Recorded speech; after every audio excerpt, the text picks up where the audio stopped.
बिस्मिल्लाहिर्रहमानिर्रहीम। अस्सलाम वालेकुम। मैं हूं सोएब मरगूब और आप देख रहे हैं दारा नज़रिया पाकिस्तान का official YouTube channel my Pakistan.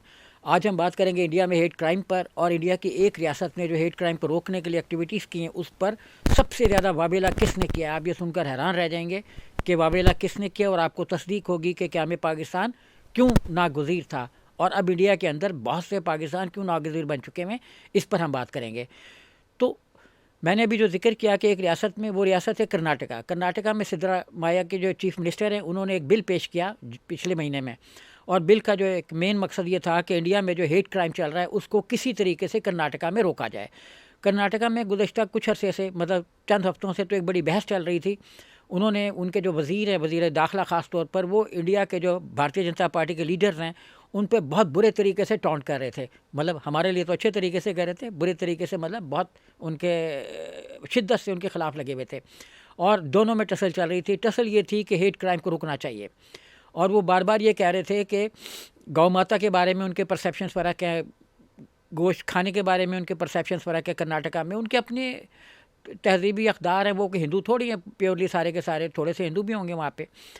बार कैफ तो उन्होंने एक बिल पेश किया जिसमें उन्होंने कमाल महारत के साथ जो है ना, वो हेट क्राइम की जो डेफिनेशन है वो बड़ी, एक जिसको कहते हैं ना, लचकदार रखी कि कोई भी जो हेट क्राइम कर रहा है वो उसके लपेट में आ जाए, ज़रा सी भी बात करे। और ये बिल अल्टीमेटली ख़िलाफ़ जाएगा हिंदुत्व के, उन लोगों के जो मुसलमानों के ख़िलाफ़ वहाँ पे मुख्तलिफ़ तरह की वारदातें करते हैं, लिंचिंग करते हैं, जलसे करते हैं, जुलूस निकालते हैं, तकरीरें करते हैं, गैदरिंग किसी भी तरह की होती है, या किसी भी तरह का कपड़ों से शनाख्त, जो नरेंद्र मोदी कह चुके हैं कि मुसलमान कपड़ों से पहचाने जाते हैं। इसी तरह किसी तरह का हेट क्राइम होगा, रंग, नस्ल, पैदाइश, जैसे आजकल बंगाली घुस बैठिए का लफ्ज़ बड़ा चल रहा है इंडिया के अंदर, और ख़ास तौर पर बिहार और बंगाल के इलेक्शन में ये एक ट्रम्प कार्ड था उनका। बिहार में तो चल गया, बंगाल में अभी नहीं चला। तो ये ट्रम्प कार्ड के बेस पर उन्होंने एक सारा जो कुछ मोदी साहब और उनकी पार्टी वहाँ पे करती है उसको बेस बना के उन्होंने कोई तकरीबन 11 के करीब जो हैं शिकें वो अपना उसकी बनाई हैं कि कौन कौन से 11 आइटम्स हैं जिनको हम हेट क्राइम में शुमार कर सकते हैं। तो इस बिल का नाम है, मैं पहले बताता चलूँ, Karnataka hate speech and hate crime prevention act 2005। अच्छा, इस बिल की मंजूरी के बाद जो सबसे ज़्यादा असम्बली के अंदर शोर गुल हुआ वो भारतीय जनता पार्टी के लीडर ऑफ द अपोजिशन थे, वहाँ पे उसने किया। लेकिन अक्सरियत तो ज़ाहिर है चीफ मिनिस्टर के पास थी, तो उन्होंने ये बिल बड़ी ताकत और तवानाई के साथ पास करवा लिया, और ताकत से, तवानाई से मतलब कि भरपूर तरीके से पास करवा लिया, और अब वो यहाँ पे वहाँ पे नाफिज हो गया। बिल में कम से कम अगर नरम तरीन तरह का भी कोई हेट क्राइम किया उन्होंने तो उसकी सज़ा 50,000 रुपये जुर्माना और 1 साल कैद है, और अगर हेट क्राइम में शिद्दत है तो उसकी सज़ा 10 साल तक भी हो सकती है, और 1 लाख रुपये जुर्माना भी हो सकता है। जुर्माना इमैटीरियल है, ट्रिलियंस के रुपीज़ के भारतीय जनता पार्टी के फंड वो बड़ी आसानी के साथ इतना पैसा दे सकते हैं। तो 1 लाख रुपये मटेरियल है, लेकिन 10 साल के लिए जब जेल जाएंगे तो अच्छा लगेगा उनको। अच्छा, इसमें फिर उन्होंने जो अपना ये बताया है कि क्या क्या चीज़ हेट क्राइम में शामिल होती है। रिलीजन, मज़हब, रेस, मतलब जो जिस नस्ल से ताल्लुक़ रखते हैं वो, उसके बाद कास्ट और कम्युनिटी, जो वहाँ पे ज़ात पात, ऊँच नीच, बरादरियाँ, ये वो तो दर्जन तरह की हैं। उसके बाद है जिन्स की बुनियाद पर, मतलब अगर कोई औरत जा रही है, किसी के दुपट्टा, पर्दा, इस तरह के अगर कोई हेट करेगा तो उसको भी होगा। जेंडर, सिनफी बुनियाद पर भी अगर किसी ने कोई जुमलेबाजी की, क्योंकि मोदी तो जुमलेबाजी के चीफ हैं, चीफ मिनिस्टर तो नहीं, चीफ प्राइम मिनिस्टर हैं, तो वो इसमें भी रगड़े जाएंगे। उसके बाद कोई ऐसी बात, जैसे अपना मुसलमानों के ख़िलाफ़ एक हेट हुआ था गिट हब पे, उन्होंने कहा था कि जी मुसलमान लड़कियां बड़ा फ़रोख्त हैं। तो इस तरह की भी जो एक्टिविटी अगर कोई करेगा, ओरिएंटेशन जिस पे इस तरह की होगी अपना सिनफी बुनियाद पर, तो वो भी 10 साल के लिए जेल जाएगा, मोदी का आदमी जो है। अच्छा, इसी तरह प्लेस ऑफ बर्थ जो है, क्योंकि इंडियंस जो वो कभी पाकिस्तान की बुनियाद पर, कभी बांग्लादेश की बुनियाद पर, कभी कहीं कि यहाँ पैदा हुए, बंगाल जाओ, इधर जाओ, उधर जाओ, तो वो उस बेस पर भी जो है वो इस कानून की गिरफ्त में आ जाएगा कि जिसने भी ज़रा भी उसके बेस पे बात की। डिसेबिलिटी, यानी अगर कोई मुसलमान, जैसे वहाँ पे उत्तर प्रदेश में चल रहा है कि मुसलमानों की टांगों में गोलियां मार देते हैं कि ये तो अपना गोंडा एक्ट के तहत कि ये तो बदमाश था। अब बदमाश तो पुलिस ने पैदा करना है ना। 99% वहाँ पे जो इंक्वायरियाँ हुई हैं जेन्युइन किस्म की, उसमें बेगुनाह साबित हुए सारे, और इंक्वायरियाँ होती भी नहीं हैं वहाँ पे, वो आगे डंप हो जाती हैं, एक्शन कभी होता नहीं है। इसी तरह मकबूजा जम्मू कश्मीर में चल रहा है। तो ये जो क्राइम डिसेबिलिटी की बेस पर अगर आप किसी को करेंगे, मतलब आपसे मतलब इंडियंस जो हैं, तो वो मारे जाएंगे, अब अगर कर्नाटका में करेंगे। अच्छा, इसी तरह जो ट्राइब्स हैं, क्योंकि इंडिया में कबायली निज़ाम बड़ा मजबूत है, स्ट्रॉन्ग है, तो कबाइल की बेस पर अगर कोई ट्राइब में इस तरह की चीज़ें होंगी कबाइल की बेस पर उनके साथ कोई हेट किया जाएगा, उनके नफ़रत का मुजाहरा किया जाएगा, तो बच नहीं पाएंगे। तो ये वो थी चीज़ जिस पर नरेंद्र मोदी की पार्टी ने वहाँ पे खूब शोर मचाया कि ये क्यों पास हो रहा है, ये क्यों पास हो रहा है, इसको तो पास ही नहीं होना चाहिए, ये है वो है फलां है। तो इस हेट क्राइम की बुनियाद पर जो है ना उन्होंने इस बिल के ख़िलाफ़ जो है ना अपना डट के जो है ना गुबार निकाला। लेकिन बार कैफ चूँकि अपना गवर्नमेंट इस पर बड़ी विलिंग थी और उसकी पूरी कोशिश थी कि ये जो बिल है ये पास हो जाए, तो गवर्नमेंट ने इस बिल को पास करवा लिया। अच्छा, अब इसका जो मल्टी डायमेंशनल इफ़ेक्ट है वो इस तरह से भी होगा कि अगर मतलब कोई मुसलमान चाहे कि वो इस चीज़ के ख़िलाफ़ जो है वो अपना, अगर मसलन उत्तर प्रदेश में लेकिन रिहायशी उसका कर्नाटका में है, तो वो वहाँ पे भी इसका अभी कोई वाज़ेह नहीं है, लेकिन जो वहाँ का रिहायशी वो इस पर जा सकता है कोर्ट में, और कोर्ट में जाके रिलीफ मिलेगा क्योंकि कानून मौजूद है। तो इस बेस पर जो है ना इंडिया के लिए बड़ा मुश्किल हो गया है कि वो किसी भी एरिया में जाके मुसलमानों के ख़िलाफ़ हेट करें, क्योंकि कर्नाटका में पर्चे हो जाएंगे, कर्नाटका में लॉ मौजूद है। कोई भी आदमी कर्नाटका में ये कह सकता है कि ये यूट्यूब से ये चीज़ उतारी जाए, फ़लानी जगह से ये चीज़ उतारी जाए। इसमें गवर्नमेंट को फुली एम्पावर्ड कर दिया गया है कि वो किसी भी चीज़ को सोशल मीडिया की किसी भी वेबसाइट से उतरवा सकता है, चाहे वो एक्स हो, चाहे वो यूट्यूब हो, फेसबुक हो, कोई भी मतलब इसका प्लेटफॉर्म है छोटा बड़ा, तो उस पर से ये चीज़ें उतरवाई जा सकती हैं। इसलिए वो चाह रहे थे कि ये एक बेस बन जाएगा और इसके बाद जो है ना वो दीगर रियासतों में भी इस तरह के कवानीन बन सकते हैं। और मैं ये भी अर्ज़ कर दूँ कि इस बिल को वर्ल्ड वाइड जो है ना वो बड़ा अप्रिशिएट किया गया है कि ये बड़ा अच्छा बिल है, और इस पर जो इंटरनेशनल मीडिया उसने बड़ी अच्छी कवरेज की है, और ख़ास तौर पर जो हेट को मॉनिटर कर रहे हैं उन्होंने इस बिल के बारे में बड़ा कहा है कि ये एक अच्छा बिल है जो पूरे मुल्क में तो नहीं है। मुल्क में तो मोदी साहब अपने लगे हुए हैं, जैसे भी लगे होते हैं वो, लेकिन ये नुक्ता आगाज़ है, और इसको बेस बना के जैसे ना बेस कैंप, तो ये वहाँ से इंडिया में हेट को की रोकथाम में एक कतरा है जो आगे चल के समुंदर में भी तब्दील हो सकता है, क्योंकि हमें अच्छे की उम्मीद रखना चाहिए। अच्छा, इस बिल की ज़रूरत क्यों पेश आई और दुनिया भर में क्यों मतलब इस चीज़ पे हो रहा है, और वाशिंगटन डीसी में एक अंजुमन बनी हुई है, हम आज ख़ास तौर पर ज़्यादा बातचीत उसके हवाले से करेंगे। वो है जो इंडिया में हेट क्राइम को मॉनिटर कर रही है, उसको इंडिया हेट लैब कहते हैं। उसने 2025 की रिपोर्ट जारी की है। 2024 में उसकी रिपोर्ट के मुताबिक 2024 में मुसलमानों के ख़िलाफ़ हेट क्राइम्स में 74% इजाफे के साथ एक साल में, यानी 2024 का जो साल था उसमें 1165 हेट क्राइम्स हुआ था। और इस साल मतलब जो 2025 की रिपोर्ट आई है, जो चंद रोज़ पहले ही आई है, इसमें उसने मज़ीद इजाफा 13% बता के तो 1310 के करीब इंसिडेंट्स जो हैं वो मुसलमानों के ख़िलाफ़ हेट के हुए हैं। और इसमें मल्टी डायमेंशनल है। नरेंद्र मोदी साहब जो वो तो बाजी ले गए में सब पे हेट स्पीचेस में। बाद सालों में उनकी सेंचुरियाँ ही मुकम्मल हो गई हैं, 100 से 110, किसी साल में 110, किसी में से ज़्यादा, किसी में थोड़े बहुत कम भी हुए होंगे। लेकिन मोदी साहब जो हैं वो बाज नहीं आते एंटी मुस्लिम हेट क्राइम पैदा करने से। तो ये जो रिपोर्ट है इसमें मुख्तलिफ़ तरह के हेट पर बड़ी पूरी ताकत के साथ बात की गई है। इसको हम नहीं चला रहे, ये भी मैं इसकी वजाहत कर दूँ। हमसे मतलब कोई मुसलमान इसको नहीं चला रहा, इसको अमरीकी चला रहे हैं। ये वाशिंगटन डीसी में बनी हुई अमरीकी ही इसको फाइनेंस करते हैं, वही इसकी पुष्ट पर हैं, और वही ये देख रहे हैं कि ये इंडिया में जो है ना वो क्या हो रहा है एंटी मुस्लिम और ख़ास तौर पर एंटी क्रिश्चियन, जो वहाँ पे इस साल तो बहुत ही हुआ, और 700+ इवेंट्स हो गए सिर्फ इस एक क्रिसमस के मौके पे। तो ये बड़ी एक सीरियसली वर्ल्ड वाइड इसीलिए लिया जा रहा है। मैं ये अर्ज़ कर दूँ कि चूँकि मतलब 2024 का आगाज़ जो है वो बहुत ही मतलब इस तरीके से हुआ था कि इसमें एक ख़ास माहौल पैदा किया था एंटी माइनॉरिटी। इंडिया में एंटी माइनॉरिटी के साथ 2024 का आगाज़ हुआ था, क्योंकि आगे 2 तो 1 साल के अंदर मुख्तलिफ अपना रियासतों में, रियासतें तो नाम नहीं आती एक्चुअली, तो वो सूबों से भी कमज़ोर हैं कि उनके पास पावर कोई नहीं है। तो मुख्तलिफ रियासतों में चूँकि इलेक्शंस होने थे, बंगाल में होने थे, बिहार में होने थे, और इस तरह के, और दिल्ली में होने थे, तो उनको ज़रूरत थी हेट क्राइम की। तो इसलिए उसका आगाज़ ही हेट क्राइम के साथ हुआ था 2024 का। इसलिए मैंने अर्ज़ किया ना कि 2024 में हेट क्राइम में 74% इंक्रीज़ देखने में आया था। तो इसमें क्या क्या क्या चीज़ें थी, रैलीज थे, मुख्तलिफ तरह की रैलियाँ निकाली गई, पूरे भारत में मार्चेज़ हुए, पूरे भारत में साल भर में जिसको कहते हैं ना कंट्रोल्ड किस्म के जो अपना थे वो हुए। उसके बाद अपना मुख्तलिफ़ तरह की रैलियों में जो नारेबाजी थी उसमें भी ट्रेंड बड़ा बढ़ गया हुआ था कि मतलब नारेबाजी जो है ना वो इतनी शदीद होगी मुसलमानों के ख़िलाफ़, मतलब कत्ल कर दो, मार दो, उखाड़ दो। इंसिडेंट्स बहुत ज़्यादा हुए कि मकाबिर को उन्होंने तोड़ना शुरू किया, मसाजिद को तोड़ना शुरू किया, और मसाजिद तोड़ने के लिए, शहीद करने के लिए उनके पास एक ही नारा था कि ये अवैध ज़मीन पर बनाया गया, यानी ज़मीन गैर कानूनी है। 2 इंच अगर कहीं चली गई हुई है तो वो गैर कानूनी है। और 50 साल पुरानी मस्जिद जो है ना वो अभी डेवरा में एक शहीद की गई है, और सिर्फ इसलिए कि वो जी उसमें थोड़ी सी दुकानें जो हैं वो थोड़े अवैध ज़मीन पे, गैर कानूनी ज़मीन पे आ गई थी, वो शहीद कर दी। और दिल्ली के जो अपना चांदनी चौक से थोड़ा फासले पर फैज़लाई मस्जिद थी, उसको भी रात की तारीकी में कोई तकरीबन 20 के करीब बुलडोज़र और दूसरी चीज़ें गई। कर्फ्यू का समा था जहां मुसलमान और हिंदू कंधे से कंधा मिलाकर चलते थे, उसमें इतनी नफ़रत भर दी हिंदुओं ने, इतनी नफ़रत भर दी हिंदुत्वा ने कि अपना लोग वहाँ पे कंधे से कंधा मिलाना तो क्या वो दुश्मनी की अलामत बन गया, और रात के अंधेरे में उन्होंने उस मस्जिद को भी शहीद कर दिया।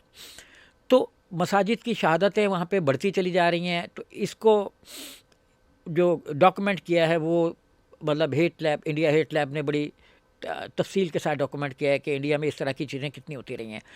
तो वहाँ पे रिपोर्ट छपती रही हैं, एंटी मुस्लिम मीडिया जो कैंपेन है वो एंटी मुस्लिम कैंपेन करता रहा।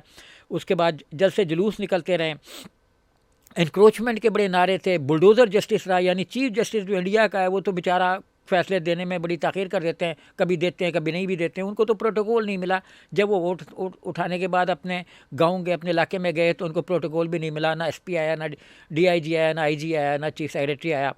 वो बेचारे इधर उधर देख के हमारी तरह फिर फरा के निकल गए अपने घर, और फिर उन्होंने कहा कोई बात नहीं, होता रहता है, मैं आई डोंट माइंड। तो ना माइंड करो भाई। तो चीफ जस्टिस वहाँ का जो बुलडोज़र है, तो बुलडोज़र जो वो वहाँ पे मुसलमान का कहीं नाम भी आ जाए तो गिरा देते हैं, ये भी बुलडोज़र जस्टिस की शहादतों में हुआ। इसी तरह पॉलिटिकल के अलावा सोशल, रिलीजियस और इस तरह के जो जितने लैंडस्केप सारे हर तरह से मुसलमानों के ख़िलाफ़ गहरा तंग हुआ। तो इसको बड़ी उसने डॉक्यूमेंट किया है बड़े तरीके से कि ये जो हेट की एक वेव आई थी 2024 में, वो 2025 में जो है ना वो पूरे जिसको कहते हैं ना कि तवानाई के साथ भारत भर में नॉन स्टॉप चलती चली गई। और फिर इसने एक टर्न ले लिया एंटी क्रिश्चियन, क्योंकि हेट जो है ना वो किसी एक मज़हब तक, किसी एक फ़िरके तक, ग्रोह तक, न रंग नस्ल तक महदूद नहीं रह रहा है, तो वो मल्टीप्लाई करता रहता है। और एक बेरोज़गार यूथ जो इंडिया की है वो तो श्रीलंका, नेपाल से ज़्यादा ख़तरनाक है। और वहाँ तो जितनी लूटमार महलों के अंदर हुई, या जिस तरीके से वहाँ पे अपराइजिंग हुई, जब इंडिया में अपराइजिंग होगी तो सारी दुनिया भूल जाएगी कि कितनी खौफनाक अपराइजिंग इंडिया के अंदर होती है। और अगर उस तरह की कोई सपोर्ट आ जाए, जैसे डोनाल्ड ट्रंप ने कहा है कि जो क्राइम अगर रोकने का जो ईरान कर रहा है, तो इससे ज़्यादा तशद्दुद तो इंडिया में हो रहा है। मणिपुर में लोग कितने जल चुके हैं, मर चुके हैं। तो अगर डोनाल्ड ट्रंप ने इस तरह की ट्वीट कर दी कि बेटा लगे रहो, हम एड आ रही है, जैसे इंडिया के बारे में उन्होंने कहा, तो ऐसा एक ट्वीट अगर इंडिया के बारे में आ गया तो इंडिया तो वैसे ख़त्म हो जाएगा। अभी तो वैसे बम बारूद पे बैठा हुआ है। जिस तरह का हेट उन्होंने किया है, वो अगर इस तरह की ज़रा भी कोई एक्टिविटी हुई वहाँ पे, इंडिया जो है ना वो बेकाबू हो जाएगा, नरेंद्र मोदी के हाथ से निकल जाएगा। अभी भी वहाँ पे इस तरह की बहसें चल रही हैं। तो ये जो इंडिया हेट है, इसमें डॉक्यूमेंट किया है, जो मैंने अर्ज़ किया ना कि 1318 इंसिडेंट्स जो हैं वो उन्होंने डॉक्यूमेंट किए हैं। और मुख्तलिफ़ तरह के जो ख़ास तौर पर ये इंसिडेंट्स उन स्टेट्स में ज़्यादा हुए जहाँ पे भारतीय जनता पार्टी की हुकूमत है, और 21 रियासतों में चूँकि उनका या हुकूमत है या उनका कंट्रोल है, तो 21 रियासतों में हेट स्पीच जो है वो मुसलसल बढ़ती चली जा रही है। और इसमें नेशनल कैपिटल टेरिटरी यानी कि दिल्ली जो है वो भी शामिल है। और जो मतलब ख़ास तौर पे इसका तो लीडरशिप जो है वो तो योगी आदित्यनाथ के पास है, जो चीफ मिनिस्टर हैं वहाँ के। अच्छा, इसमें अब ये है कि जो मैंने अर्ज़ किया ना कि 2024 में 73-4%, अगर हम इससे एक साल पीछे चले जाएँ 2023 में, तो कितना इंक्रीज़ था, यानी 93% इंक्रीज़ था 23 में। 23 में 93%, इस 93% के ऊपर 74 में 24 में 74% और अब 13%। तो आप अगर इसको उसमें देखें तो ये तकरीबन कोई 200% इंक्रीज़ बन जाते हैं 3 सालों में, क्योंकि 93% इंक्रीज़ के ऊपर 74% और इन दोनों के ऊपर 13% का रेस, तो ये तकरीबन 200% से भी ऊपर चला जाता है गुज़श्ता 2-3 सालों के अंदर अंदर। तो ये नरेंद्र मोदी ने जब से कहा है ना कि कपड़ों से पहचान के करते हैं, तो कपड़ों से पहचान के करते हैं। और इसमें मुसलमानों को टारगेट किया गया, और तकरीबन जो 1156 इंसिडेंट से उनका टारगेट जो है वो अपना मुसलमान थे, और 133 का जो है ना वो हमारे मसीह भाई थे जो क्रिसमस की वजह से निशाने पर आए। और कहते ये हैं कि उनमें तकरीबन 12% ईसाइयों के ख़िलाफ़ हेट में इंक्रीज़ आया, और मुसलमानों के ख़िलाफ़ तो आपको पता ही है कि अंधाधुंध ही आ रहा है। अच्छा, क्रिश्चियन जो है वो उनके ख़िलाफ़ जो जो इंसिडेंट्स हुए हैं 162, तो वो तकरीबन 12% है। तकरीबन उसमें जो ख़ास तरह के इंसिडेंट्स है वो 12% है, जिसमें तशद्दुद और मारधार तोड़ फोड़ ज़्यादा हुई है, कुछ में कम हुई है। अच्छा, उत्तर प्रदेश जो है मुसलमानों के ख़िलाफ़ हेट में बाजी ले गया है। तो बाजी लेने से मतलब कि नफ़रत अंगेज़ वहाँ पे, चूँकि चीफ मिनिस्टर भी नफ़रत अंगेज़ बातें करते हैं, मोदी भी वहाँ जा चुके हैं, योगी के अलावा जो है वहाँ पे अमित शाह जो इंटीरियर वहाँ पे मिनिस्टर है, होम मिनिस्टर हैं, जिनका काम रोकथाम करना है हेट का, वो खुद हेट के बाजीगर हैं, बानी हैं। तो इनकी वजह से वहाँ पे तकरीबन कोई 266 इंसिडेंट्स हुए हेट स्पीच के उत्तर प्रदेश में, जहाँ पे मुसलमानों की आबादी बहुत ज़्यादा है और मुसलमान वहाँ पे कोई जवाब भी नहीं दे सके। अलमिया तो ये ना कि मुसलमान कोई जवाब दें, तो कोई जवाब भी नहीं दे सके। महाराष्ट्र दूसरे पोजीशन पर है, जहाँ पे बाल ठाकरे ने मज़हब का पहली मरतबा हिंदू मत को शामिल किया था इलेक्शन कैंपेन में। ये उनका एक कारनामा था जिसको इंडियन सुप्रीम कोर्ट ने जस्टिफाई कर दिया था। हालांकि इलेक्शन कैंपेन में आप नहीं ले सकते, तो बार क्या वहाँ पे हुए थे 193 इंसिडेंट्स। अच्छा, उसके बाद मध्य प्रदेश, जहाँ पे सारी फ्लोर क्रॉसिंग के बाद उन्होंने हुकूमत बनाई, वहाँ पे 172 इंसिडेंट्स हुए। और फिर उत्तराखंड है जो मतलब अब बड़ी तेज़ी के साथ आगे बढ़ रहा है हेट स्पीच में, नफ़रत की मुहिम में, तो वहाँ पे 155 इंसिडेंट्स हुए हैं। अच्छा, दिल्ली, जहाँ पे मुसलमानों की आबादी अच्छी खासी है, मुसलमानों ही दिल्ली को आबाद किया था, बनाया था मुग़लों के ज़माने से, उससे पहले यही उनका कैपिटल भी रहा। बाद में तो और भी रियासतों में कैपिटल को चेंज किया, लेकिन ये भी उनका कैपिटल एक रहा है। और यहाँ पे लाल किला, ये सारे मुसलमानों की बनाई हुई इमारतें थी, जिनको अब वो बुत नीचे बुत ढूंढ रहे हैं कि कहीं ना कहीं निकल ही आएगा। को किसी ना किसी शक्ल का, तो वो जो कुग्गू घोड़े बेचते थे, अगर वो भी नीचे निकल आए तो वो कहते भगवान निकल आया। तो हर तरह का बुत वहाँ पे भगवान बना, तो हम क्या कर सकते हैं। बात दिल्ली में जो है इंसिडेंट्स की तादाद 76 है, और दिल्ली एक ऐसा कैपिटल है, ऐसा वो एरिया है जो बराह रास्त जिसको कंट्रोल कर रहे हैं वहाँ के जो होम मिनिस्टर अमित शाह, वो और उनकी नाक के नीचे हेट क्राइम जो है वो इतना बढ़ गया हुआ है कि 76 इंसिडेंट्स हुए। आबादी थोड़ी सी है, अगर आप इसको आबादी में कन्वर्ट करके देखें तो उत्तर प्रदेश के मुकाबले में ये कई गुना ज़्यादा है, क्योंकि उत्तर प्रदेश की आबादी भी ज़्यादा है और दिल्ली से तो बहुत ज़्यादा है, और एरिया भी ज़्यादा है। उसके बाद वहाँ पे अपना दिल्ली में जो है ना वो 3 तरह की जो एडमिनिस्ट्रेशंस काम कर रही हैं। वहाँ पे लेफ्टिनेंट गवर्नर भी हैं, वहाँ पे चीफ मिनिस्टर भी हैं, वहाँ पे फेडरल जो यूनियन गवर्नमेंट है वो भी है। तो इसके बावजूद जो है ना वो हेट क्राइम 76% हुए हैं। अच्छा, अगर हम देखें तो इसमें 1164 इंसिडेंट जो हैं, जो तकरीबन 88% बनते हैं, वो उन रियासतों में हुए हैं जहाँ पे नरेंद्र मोदी की गवर्नमेंट है, स्टेट गवर्नमेंट है। और सिर्फ 12% जो है, सिर्फ तो वैसे कह रहा हूँ ना उसके मुकाबले में, अदरवाइज तो 12% भी टू मच है, तो वो भी मतलब सैकड़ों में चली जाती है तादाद। लेकिन जो 88% है वो बीजेपी जहाँ पे डायरेक्टली रूल कर रही है उन रियासतों में है। और ये इंसिडेंट्स जो है ये इन पे कोई कंट्रोल नहीं है। कंट्रोल से मतलब कि इनमें से किसी एक इंसिडेंट में भी नरेंद्र मोदी ने कि और उनकी कोर्ट्स ने पेनलाइज नहीं किया, पुलिस भी इसमें फ्रीक बनी रही, और कई मौक़ों पर तो फ़ौज भी फ्रीक बनी रही। जैसे मकबूजा जम्मू कश्मीर में फ़ौज सबसे बड़ा फ्रीक है वहाँ पे तशद्दुद का और हेट का और क्राइम का। तो 7 स्टेट ऐसी हैं जिसमें अपोजिशन की गवर्नमेंट थी, और वहाँ पे 154 इंसिडेंट्स हुए हैं जो काफ़ी हद तक कंट्रोल भी हुए हैं। और वहाँ पे कुछ हद तक, ज़्यादा तो नहीं, कुछ हद तक पर्चे पुर्चे भी दर्ज हुए। जैसे मैंने भी बताया कि कर्नाटका में तो लॉ बन गया है, इंडियन ने लॉ ही नहीं बनने दिया था। लॉ बनता तो वहाँ पे कोई हेट की रोकथाम होती ना। तो जहाँ पे मतलब बीजेपी रूल नहीं कर रही, वहाँ पे भी एक बेबसी थी कानून की अदम मौजूदगी से। तो अब रियासतों को हौसला अफजाई होगी, तो वो इसके देखते हैं इस कानून का कैसा असर आता है। अच्छा, अब जितने भी इंडिया के अपना मजहबी त्यौहार हैं, वो इतने त्यौहार हैं, सारे त्यौहार सड़कों पे होते हैं। मुसलमान अगर ईद बकरीद की नमाज़ सड़कों पर पढ़ लें तो उनको ठुड्डे मारे जाते हैं, उनको जेलों में डाला जाता है, उनका मजाक उड़ाया जाता है, उनके मज़हब की, हमारे मज़हब की, उनसे मतलब वो तो मज़हब तो हमारा एक ही है, तो उन हमारे मज़हब की वहाँ पे तज़ीक़ की जाती है। लेकिन उनके सारे जुलूस जो हैं वो सारे जितने भी रामनवमी के और इतने जिस नवानी के जितने भी है वो सारे उनके सड़कों पे ही होते हैं। और जो एमरसन उन्होंने डुबोना होता है अपने भगवान को, वो जो हाथी भगवान है उसको उन्होंने जब समुंदर में या दरिया में पानी में कहीं भी डुबोना होता है तो भी वो सड़कों पे जुलूस लेके निकलते हैं। और मस्जिद जो है ना वो उनके मुदी के जो भगवान है उनकी पसंदीदा जगह है, वहाँ आके उनकी नारेबाजी होती है। और इस्लामी दिन ख़ास तौर पे होते हैं, त्यौहार ईद बकरीद और मुहर्रम के जो मुक़द्दस महीने उसमें ख़ास तौर पर उनकी एक्टिविटीज़ रहती हैं। और इस चीज़ को डॉक्यूमेंट किया है इंडिया हेट लैब ने। और उसके अलावा जो मुख्तलिफ़ तरह के वॉच डॉग्स हैं, इदारे हैं, वो भी इसको कर रहे हैं, CJPA वो भी इसको डॉक्यूमेंट कर रहा है। और भी जो वॉच ऑर्गेनाइजेशन हैं तो वो इसको डॉक्यूमेंट कर रही हैं, जिसकी आप थोड़ी बहुत तस्वीर हमारे इसमें प्रोग्राम में देख रहे होंगे। तो अच्छा, इसके बाद फिर ये कि इसमें जो हेट स्पीच करने वाले हैं टॉप पर जो है ना वो हैं जो भारतीय जनता पार्टी के टॉप के लीडर हैं, नरेंद्र मोदी, अमित शाह जिसका काम कंट्रोल करना है, योगी आदित्यनाथ और इस तरह के लोग जो, इसके अलावा उनके MLA MPs और उनके जो रिलीजियस लीडर्स हैं वो भी मतलब हेट स्पीच में किसी से पीछे नहीं है। और अब तो उनके बाबे जो हैं ना वो काफ़ी बाबे जो हैं पॉपुलर हो चुके हैं। अच्छा, बहुत से इंसिडेंट्स में जो है ना वो पाकिस्तान का नाम भी आ जाता है, पाकिस्तान चले जाओ तो हम भी उनके हेट जो एक बयानी है उसका एक अहम पोर्शन है। तो और ये कोई नहीं कहता कि जी अरब ममालिक से डरते हैं।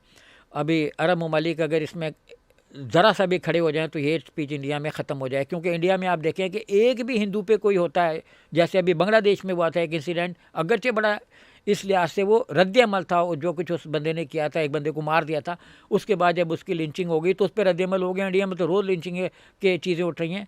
तो इंडिया ने उसका वर्ल्ड वाइड जो है ना पूरी दुनिया में शोर मचाया। तो अगर इसी तरीके से जो कुछ इंडिया के अंदर हेट चल रहा है, अगर उस पर कोई मुसलमान मुल्क जो है खड़ा हो जाए तो मिडल ईस्ट में, तो ये हेट स्पीच रुक जाए। क्योंकि हमारा तो इतना इन्फ्लुएंस नहीं है अरब मुल्कों में, जहाँ से इंडियंस पैसा भी कमा रहे हैं, वहाँ पे इन्वेस्टमेंट भी कर रहे हैं। और 5 करोड़ हिंदू जो हैं वो बैरून मुल्क नोट कमा रहे हैं, जिसमें मिडल ईस्ट में ज़्यादा हैं। तो अगर इन मुल्कों में से कोई खड़ा हो जाए, इवन वाशिंगटन भी अगर इस पर, जैसे मैंने कहा ना कि डोनाल्ड ट्रंप ने अगर बमबारी कर सकते हैं तो, और वो मतलब ताल्लुकात ख़राब कर सकते हैं दूसरे मुल्कों से, एक और अफ्रीकी मुल्क से, तो इंडिया भी उसमें टॉप पर है, उनसे तो बहुत ऊपर है। तो इंडिया को जो है ना वो निशाना बनाया जा सकता है और उसके बाद ये रुक जाएगा। अच्छा, अब 656 हेट स्पीसीज जो है तकरीबन जो 50% हैं अपना उसका, उसमें कॉन्स्पिरेसी थेरीज पैदा की गई हैं। कॉन्स्पिरेसी थेरीज से क्या मुराद है? कॉन्स्पिरेसी थेरीज से मुराद ये, अब एक मरतबा वहाँ का जो यूनियन गवर्नमेंट का जो पब्लिक सर्विस कमीशन है, जैसे हमारे यहाँ FPSC है, उसमें कोई 3.5% मुसलमान पास हो गए तो वो UPSC जहाद हो गया यानी मुसलमानों ने UPSC में जहाद कर दिया। तो इसी तरह ड्रग जहाद, मतलब अपना कोई मनशियात अगर किसी भी पोर्ट पे पकड़ी गई हैं, टनों जहाद अडानी की पोर्ट से पकड़ी गई हैं गुजरात में, तो कोई नहीं बोला। कोई 2 तोला किसी के पास से कोई मनशियात निकल गई है तो उसको बना के ड्रग जहाद कर दिया।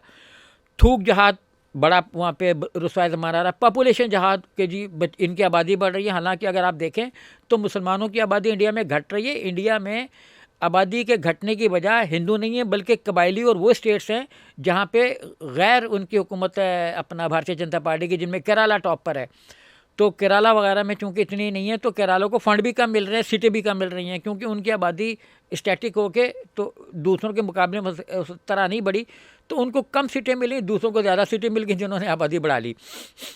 तो वो तो ख़ुद कह रहे हैं कि 11-12 बच्चे पैदा करो। तो अच्छा, एजुकेशन जहाद, अभी आप देखें कि इतनी एक भयानक मिसाल है दुनिया में जो है ना, वो तरसते हैं लोग, हमारे यहाँ भी लोग तरसते हैं कि मेडिकल कॉलेज बन जाए, कोई यूनिवर्सिटी बन जाए, कोई तालीमी इदारा बन जाए। हमारी गवर्नमेंट पूरी कोशिश करती है कि वो नियरेस्ट प्लेस पर लोगों को एजुकेशन सिस्टम दे, अच्छी सेहत की सहूलतें दे। फंड आड़े आते ज़रूर हैं लेकिन भारत गवर्नमेंट की कोशिश रहती है। लेकिन इंडिया का जो हिंदुत्व है भारतीय जनता पार्टी का, ये दुनिया का वाहिद हिंदुत्व है जो जश्न मनाती है किसी मेडिकल कॉलेजेस के बंद होने पे। मकबूजा जम्मू कश्मीर में 50 में से 44 के करीब मुसलमान टॉप पर कर गए तो एडमिशन हो गया उनका। और एडमिशन हो गया। तो ये वो कॉलेज था जो एक हिंदू के नाम पे बना था, और इस मेडिकल कॉलेज की तारीफ नरेंद्र मोदी ने भी की थी कि बड़ा टॉप क्लास कॉलेज है मेडिकल का। और जब वहाँ पे 44 मुसलमान मेरिट पर दाखिल हो गए तो हिंदुओं ने उस पर अपना शोर मचाना शुरू किया। 12 के करीब उनकी जो बजरंग दल और इस तरह की तंजीमें वो खड़ी हो गई, और बिल आखिर चंद रोज़ कबल उसकी जो रजिस्ट्रेशन थी वो मनसूख कर दी गई, और 44 के करीब मुसलमानों का एडमिशन अब नहीं होगा। ये है। और इसके बाद उन्होंने जश्न मनाया, डांस किया अपने हिंदू अंदाज में, और रक्स किया, और फिर ये जो है वो सोशल मीडिया पे अपलोड किया कि हम दुनिया की वो कौम है जो किसी भी रियासत में मेडिकल कॉलेज की बंदिश पर जश्न मनाते हैं।